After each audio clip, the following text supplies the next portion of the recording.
Привет, на канале Инфо. В этом видео я вам расскажу, как сделать сброс до заводских настроек на устройстве Samsung Galaxy Tab A11.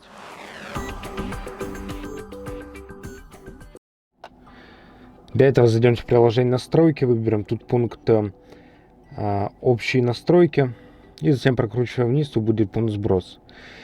Тут выберем сброс до заводских настроек, нажмемте сбросить, впишем наш пароль. После чего нажмемте удалить все. Если вы вошли в аккаунт Samsung, вам надо будет написать пароль от вашего аккаунта, если попросит это устройство. И давайте подождем, пока наше устройство перезагрузится.